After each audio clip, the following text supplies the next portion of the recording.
ട്രെയിനിൽ വയോധികയുടെ മാല പൊട്ടിച്ച് കടന്ന പ്രതിയെ പത്തനംതിട്ട പാരയാപുരത്ത് നിന്ന് പിടികൂടിയ സ്പെഷ്യൽ ബ്രാഞ്ച് ഉദ്യോഗസ്ഥന് റെയിൽവേ പോലീസിന്റെ ആദരം. തൃശ്ശൂരിൽ നിന്നും ഷൊർണൂരേക്കുള്ള യാത്രക്കിടെ പരശുരാമ എക്സ്പ്രസിൽ നിന്നും പാലക്കാട് സ്വദേശിയായ രാധ എന്ന 69 വയസ്സായ സ്ത്രീയുടെ 2 പവൻ വരുന്ന സ്വർണ്ണമാല പൊട്ടിച്ച് ഓടി രക്ഷപ്പെട്ട പ്രതിയെ ദിവസങ്ങൾ നീണ്ട അന്വേഷണത്തിനൊടുവിൽ പത്തനംതിട്ട വാരിയാപുരത്ത് നിന്നും പോലീസ് അറസ്റ്റ് ചെയ്തു. ഇക്കഴിഞ്ഞ ഏപ്രിൽ 23 ആലപ്പുഴ സ്വദേശിയായ സജിത്ത് എന്ന സ്ഥിരം കുറ്റവാളി ട്രെയിനിൽ നിന്നും മാല പൊട്ടിച്ച് കടന്നു കളഞ്ഞത്. പലതവണ ട്രെയിനിൽ മോഷണം നടത്തിയിട്ടുള്ള ഇയാൾ റെയിൽവേ പോലീസിന്റെ ഒരു തലവേദന ആയിരുന്നു.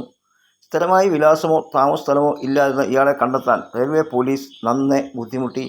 തുടർന്ന് പത്തനംതിട്ട ജില്ലയിൽ പ്രതിയുടെ സാന്നിധ്യം മനസ്സിലാക്കിയ എറണാകുളം റെയിൽവേ പോലീസ് ജില്ലയിലെത്തുകയും ഇപ്പോൾ Aranmula police station special branch ചുമതല വഹിക്കുന്ന സീനിയർ സിവിൽ പോലീസ് ഓഫീസർ തിലകന്റെ സഹായത്തോടെ ഇലന്തൂർ വാര്യാപുരം എന്ന സ്ഥലത്ത് ആലുംപാറ ക്ഷേത്ര സമീപ ഒളിത്താവളത്തിൽ നിന്ന് പ്രതിയെ കണ്ടെത്തി അറസ്റ്റ് ചെയ്യുകയായിരുന്നു.